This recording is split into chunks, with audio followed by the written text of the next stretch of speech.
What's up, YouTube? Welcome back to my box truck.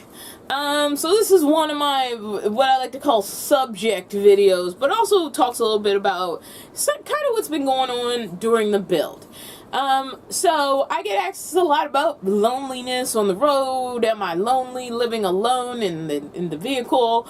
And honestly, no. I mean, I've spent a lot of time living alone, period. like universally spent time like living alone before the vehicle. Yeah, I had roommates, but I never had roommate situations where it was like, we're best friends, we hang out all the time. It's more like, you know, crossing in the night type stuff, which wasn't sometimes crossing in the day, or like I was working at night, especially with theater, like you work a lot at night, so you're gone during night and they are working during the day, and so like your schedules don't overlap. And just because you are sharing rent with somebody for financial reasons and you found each other on some random website, like I used to find rooms via Craigslist all the time, and usually it was mostly fine, doesn't necessarily mean you connect and want to even be best friends. I mean, you see that stuff on TV all the time where people are roommates and best friends, and that's a good way to write a sitcom. But as far as my real life, like, I didn't have a lot of that. Before I left Maryland, I was very close. One of my very good friends, she's now married and everything. We even shared a dog. So we were friends and we had that friendship, and she had met her partner before I left. So that relationship, they had already started to spend more time with each other than with me. So except for the dog that I ended up, you know, unfortunately having to not bring with me. I mean, I love JoJo, but JoJo was better off at the time staying with my friend and her partner as opposed to coming with me. I mean, it was a no question situation. I was going to leave. They were going to keep the dog. Besides that situation, I haven't really had like a lot of like as an adult like live with roommate best friend situation. In college I also had another friend, her name was Valerie, and like we were close, but the whole house wasn't close. Like we developed a friendship that has continued on off and on since then, but like while we were living together we were fairly close, but we were also both in college. And so, like, you know, we were in class, we were not in the same major, we barely to never saw each other on campus. It wasn't like TV where, like, every 5 seconds, it's like, hey, there you are, person who has a completely different major from me. Like, I can't recall seeing her in school, and I know we went and graduated from the same college. Like, we saw each other at home, and we spent time together outside of home, but, like, that's just to say, I was an only child for most of my life until my mother started taking in foster children. And at that point, I started to be older than the foster children. Like, so I was more like a mentor or a babysitter or like an older sibling, like significantly older sibling, as opposed to having a peer as time went on. Because the age range my mom was like taking into the house stayed the same while I was getting older. And by the time she got to the point of eventually adopting my sisters, they were like in elementary school and I was in high school. So it was still like, I was still kind of only kid-ish, to say the least. So I just haven't lived in a lot of situations where even living with people is a like living with people beyond the sharing bills thing is a normal thing. I've had it kind of off and on, but I haven't had it a lot. So I would say, no, most of the time I don't find it weird that I'm living alone, be that in an apartment or a vehicle. And my minivan was tiny. It was tiny, you know? It was literally something for me to sleep in and get from A to B in. First for work, and then eventually I did actually travel in it. And even when I was traveling in it, it was like something to sleep in, to keep my belongings in. It was shelter from the outside world, but it wasn't something where I was thinking I need to make room for other people to come out and hang in this space. Like either I was going to meet somebody somewhere and then return to my vehicle or something like that. I never thought about any way figuring out a way to have more than one person in that minivan. It was one person. It wasn't even a cat. It was just one person in the minivan. I'm just going to skip over the car situation because that obviously wasn't a situation I entered into by choice. It was just the event that happened at the time. And then with the Chevy van, it was still like, even with this extra room, the only thing I thought about fitting in there was a cat. Like, even a large dog was questionable to me in the Chevy van, because I was like, when I really think about like even medium-sized dogs I've had, I was like, I'm not sure, but I was really in the market for a pet. And I was like, well, cats are relatively small. I forgot about cat stuff. Because cat stuff is not small. Just his litter box like needed a dedicated zone to exist in. And so the stuff that came with having a cat also added to the amount of stuff in there. So I definitely wasn't thinking another person. And I'm saying all this to say my mind kind of changed as I started to build out the box truck. And it especially changed, honestly, I think it was a day I was hanging out with Ashley. And you've seen Ashley in videos on and off. She helped me with 2 of my windows. She helped me with my walls. She helped me, most importantly, organize my storage unit the other day. Like, she wasn't doing anything. I was just organizing the storage unit. We synced up, went to the storage unit, and she helped me, like, organize the space and just kind of get things in order and start to move things back into the box truck now that I have places to put things where they can live. You know, between my underbody storage boxes and my cabinets, you know, and all those things, I'm starting to have the ability to put things in the places where they are going to be, even if that area isn't fully to where I want it yet. It's at a place where it can hold the stuff. I can just move the stuff out of that area, and then I can complete whatever project I want to do in that area. And that's an exciting place to be in. But it was also like nice just to hang out with Ashley. And while I do have footage of us cleaning out the storage unit, after I picked her up, that wasn't the first thing we did. Like, I actually got to sit in my dining room with a friend. And that felt great. Like, I was sitting on because I only have my one little bar stool, so I let Ashley sit on the bar stool because it's a little bit more closer to the height of the table, and that's on purpose. And I sat on the fridge, and I was a little bit low, but it was still cool just to be sitting there. We got our food, we came back to the truck, and we sat, and we chilled, and we ate, and we talked. And then we went to the storage unit and cleaned out the storage unit. And it felt good to, like, have somebody else in my space. So I have to say, with the box truck, it's the first time I'm really thinking about company. That I could have company come over and exist in this space with me. I don't know if I'd want to live full time with somebody in this space. I mean, it's still smaller than most studio apartments by a good measure. But the fact that somebody could come over, or even if we went on a specific trip and came back, like, I could make room for another person in the space and be comfortable. And that feels good. And also, during the process of this build, I have had these casual moments with people that felt really good. One of my subscribers reached out to me because she wanted to put a solar panel on the roof of her van for her Jackery. And I feel weird about working on other people's vehicles. That's because if I mess up something on my truck, I am the only person paying for it. So that's okay.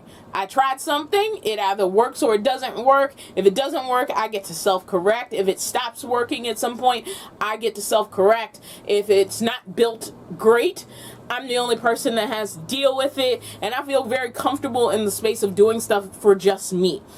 When I have to build stuff for other people, and at some point they're going to go off into their life and have to experience this thing, I'm really worried that my skills aren't good enough. And this was super simple, except for the fact it involved, like, drilling a hole in the top of her van. But for some insane reason, she trusted me. So I just got finished with my first solar install. She did a great job. Y'all come to Dawn. She can do it all, because I can't. You got a pretty nice van right here. How long have you had it? 2 years. And you've been working on like the van build piece by piece, right? Slowly but surely. Whenever I'm off work, just me and my ex fiddle with it. And why are you interested in like getting into like van dwelling? Basically the cost of living is so high in California, so that's gonna be my way of saving more money. Yep. That's it, the money thing. It's like I'm paying for other people's property and it don't even belong to me, so hey, I'm safe. And you fully own the van. That's the thing. Once you have the van, you just kind of fully own it. I can move it anytime I want to and just go. All right. Can you get a little look at it? I know it's not perfect right now. Yeah, you can look. All right. So she's taking out the passenger seat for more space, which makes it feel really roomy in here. This is bigger than the van that I had. She has the turtle top. Can you stand up in here? I'm 5'3". Awesome. I'm like 5'4", so I was like able to kind of stand up in here. So you've taken furniture that already existed a lot of the times and just retrofitted it, right? Yeah. Yeah, awesome. It's junky. Because I wasn't expecting this. Well, we're not going to do a full tour. We're just doing a preview when you get it like nice in here. Even though it's already nice. Go back, huh? Yeah, but this is pretty cool, and it shows what you can do when you're creative with what you have. Hey, gotta make it work. Even got this cool little table right here. Yeah, this is so when I'm selling my stuff, I put the leg, I put my little stand, because I sell body oils and fragrances and everything. Put my little stand, or I could cook on it and do whatever. All right, cool. I just gotta remove these latches, so this will go all the way back now. I just gotta take these out. There's a spring in there. Yeah. All right, this is cool. We're gonna take another. I'll get to it one day. We're gonna take a look at it when you got it a little bit more where you want. Now don't just throw a camera in your van. When I got all my stuff in there. All right. Well, safe travels. Thanks for trusting me. I don't trust myself. So another day during this process where I got to hang with somebody else was my friend Cora was making some changes to her van. The funniest thing is, since then she's left and made other changes to her van. She's done a sort of rebuild to her van. And when she was like, you want to work on vans together, me being me, and the highly analytical person I am, I was like, well, does she want me to help her with something? Are we going to be working on my... Like, I couldn't process work on vans together for some reason, because I'm just that much of a nerd, and so I was trying to make this very technical thing out of it. But what honestly happened is she didn't really need me for anything except company. And I forgot how cool that could be, so it was really cool hanging out with Cora while she was, like, working on making something for her van. Cora's over here trying to like adjust her power. I'm just throwing a camera in her face because I'm rude. Hello. While she was doing that, I pulled out my little eraser that I got to kind of get the labels off the side of the truck. All right, so I've been kind of sort of almost not really helping my friend Cora with her van. I think I held a couple pieces of wood and held a couple of wires, but otherwise not. And I am working over here on my van, box van, whatever the heck you want to call it. And what I've mostly been doing is using this eraser to try to get some of these labels off the side. And it did a pretty efficient job, but I just ran out of battery power and my other batteries aren't charged. So this is about as far as I'm going to get on that project. But all the blue lettering is gone. Most of this black lettering is gone. I can try to wipe this off with the degreaser, but I basically got this idea from Chrome on Vanlife when he was doing it with his ambulance. Until then, the only way I'd seen people remove labels was with a heat gun and a scraper, and this is so much more effective. This is like, it's called an eraser or a decal remover, and you just put it on your drill and then just have at it, and it does a really good job. Now, it is more slow work than I realized, but it did a really good job. I also bought, I think this is different from the stuff Chrome used, but this degreaser and I want to see, you know, if it'll remove some of the areas where residue is left. But if it doesn't, the eraser also does those really, really nice. But like, this is what this side looks like now. That's how much I erased. And if I take you to the other side of the truck, over here, and for people who asked about the generator, you can kind of hear it running in the background, but this is kind of what it looked like. This actually has less, but I got rid of all this on the other side. I got rid of all this on the other side. Still need to get rid of this, and I'm gonna try to use this for the residue first, but if it doesn't work, the eraser should do it. And right back there on the ground, that's my generator running with the extension cord going to my shore power inlet. So that's what I've been up to today. And then there was, of course, the unexpected alliance that I made with Paulette when I gifted her my Jackery 1000, because at that point I had been sent to Jackery 1500 for review. I've been using the Jackery 1500 as my dedicated power source. Shout out to Jackery. And so I didn't need the Jackery 1000, and she was talking about how she was trying to save money for a Jackery, and I'm like, well, I can resolve this situation right now here. And it felt really, really great. And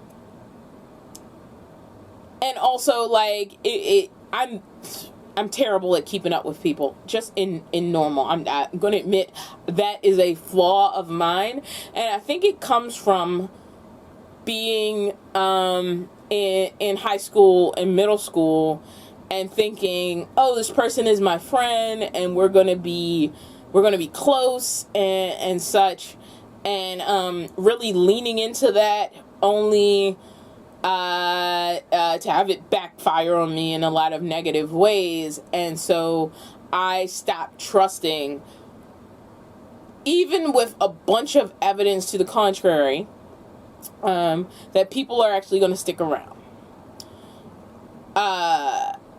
And so I don't put a lot of faith in reaching out to people. And there could be tons of evidence to the contrary. And I know that's a bad thing, and that's a me thing, and it's a thing I need to work on. Because I do think there are some friendships that would be stronger if I was more active in reaching out to activate them. And there's a part of me, yes, I'm an introvert, so I don't really, like, need company. And I don't see me ever being the type of person that needs people around me all the time. But it was really nice. It was nice hanging out with Cora. The other day when I was cleaning out my storage unit, yeah, I could have totally done that by myself. It would have taken a little longer, but it wasn't just about the time saving. It was about, like, this other person being there whose company I generally like, and having a conversation. It was about sitting at my dining room table with somebody else.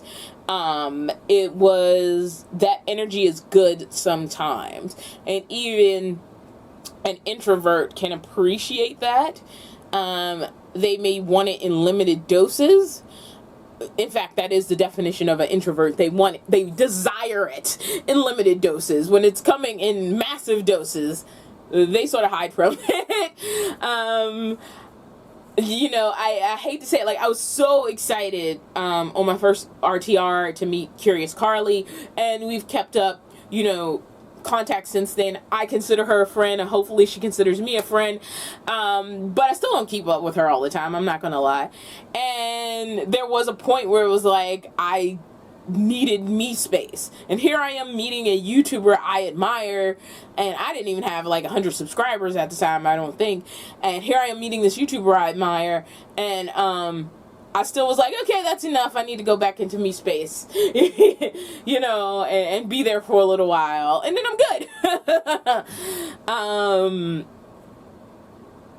So yeah, there's been a bunch of collective moments like that where I just get reminded that it is good to have those connections with people.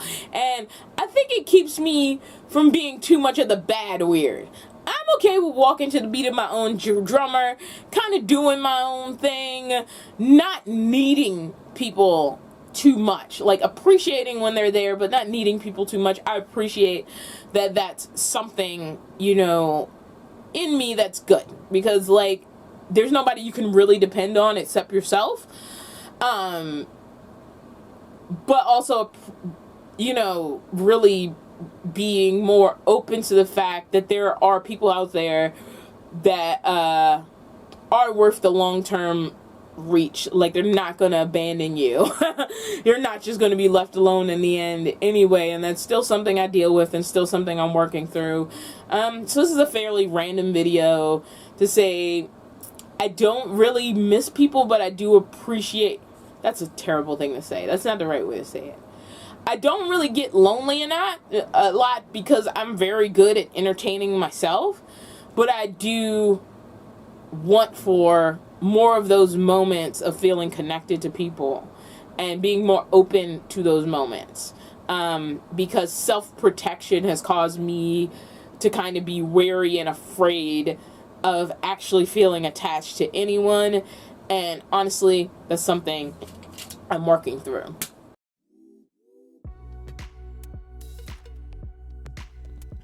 Thank you for checking out yet another video here on the DawnofVanlife channel. This was kind of a weird one, just sort of, I had all this footage of like me hanging out with people, and I was like, I should just compile this into like one video, because maybe I shouldn't have, because then it really makes it seem like it doesn't happen that often. It actually doesn't happen that often. I guess this is a reflection of I have connected with people in some way over the past few years, even in ways I didn't think I had. The funny thing was, after I filmed this video, I met my friend Emily, who was in a past video. She was actually in a couple of past videos, and she came over. So we went to a smoothie place, and then we came back to the truck, and we were just hanging out. And I was like, oh my goodness, this is the second time I've had another human being hanging out in my house, which was just not possible in the minivan. It wasn't possible in the Chevy van. So even when I would connect with people, it was like, you know, unless there was a reason to go out, and half the time I was broke, there wasn't really a way to like hang out with somebody at my house. And now it's happened with Ashley, and it's happened with Emily. The box truck really wasn't in the state to hang out in when I was with Cora, and she's out of town now. So when she comes back in town, or the next time we both have our vans together, I'll have that opportunity, and I'm kind of excited about it. It's weird for me as an introvert because I like my personal space. Well, anyway, thank you for tuning into this video. Hit that like button, hit the subscribe button if you're interested in more of my story and my life in van life. And if you're not, I'm glad you gave me a chance and gave this video a watch. I'll see you next time.